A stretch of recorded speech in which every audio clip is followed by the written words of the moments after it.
Hey, what is up, everybody? This is Stevie Breach coming to you here today. We are officially in garbage time of the Minnesota Vikings against the San Francisco 49ers game. 24-16 as it is right now with less than a minute left in the game. Jimmy Garoppolo went out there and threw his third interception of the game. Honestly, in my opinion, there was a few different things that could have gone the 49ers' way. But at the same time, we can bring those up. But at the same time, a few different plays go a few different ways, and the 49ers just straight up get blown out in this football game. You can pull strengths from this game and say that the Niners are a better team than they were at the beginning of last season.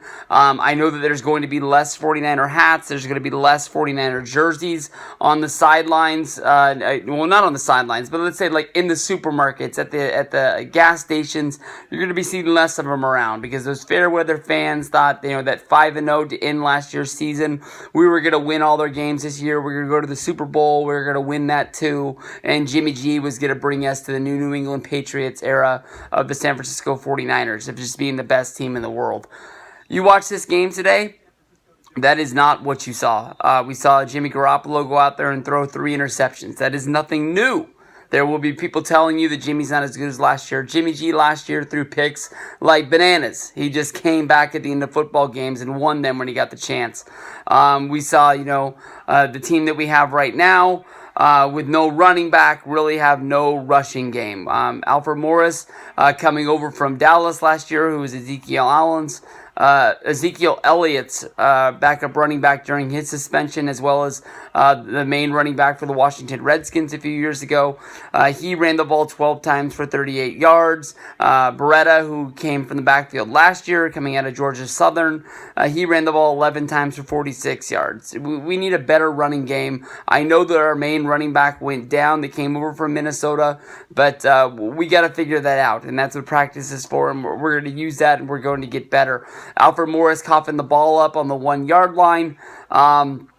That really hurt us. I mean, that touchdown right there makes this a 1-point game at the end of this. Well, then a lot of things would have been different if that didn't happen either. But I can't remember which receiver it was. Somebody dropped a wide open bomb. I think it was Kittle, but I'm not 100% sure where he would have been if he just would have got his hands on the ball.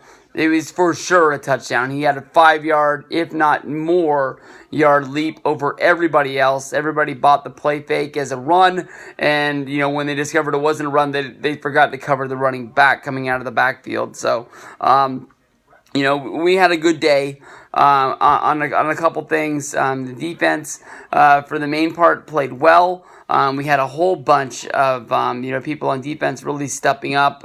Buckner with 3 sacks, I believe. He'll finish out with Robbie Gould. Went 3 for 3 on field goals. I got tired of calling him the MVP of the 49ers last season. So Kirk Cousins, he played well. I had talked a lot about the fact that the past 2 years, it looked like Cousins was going to be coming to the Niners. It was just a matter of time of when it was going to happen.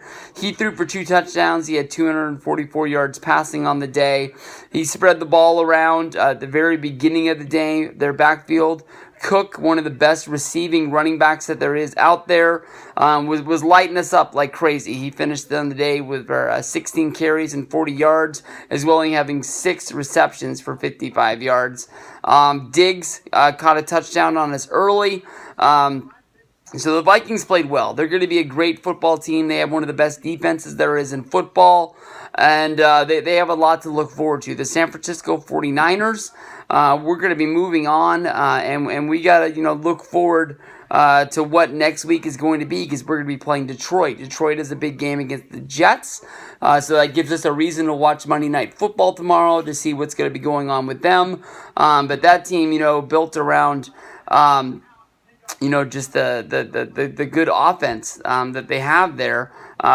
This is no gimme for us to be going down. So the Niners got a lot of work. There was Goodwin, the wide receiver, he went down with the quad injury, so we're going to have to look at that. He was never able to get back into the game, although he really, really wanted to. He rode that stationary bike on the sideline for what seemed like an eternity, trying to get ready, but I guess the staff just said, we got to shut you down.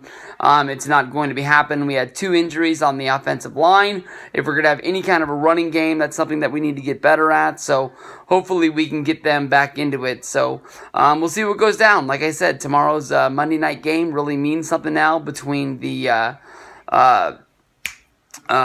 Jets and the Lions. Gives us a reason to watch, and we got to figure out what everybody else in the NFC West does. So, a lot of good football teams out there. The Rams play on Monday. I'm not sure where the Cardinals and the Seahawks rank up, but the Seahawks, I'm always looking for them to lose.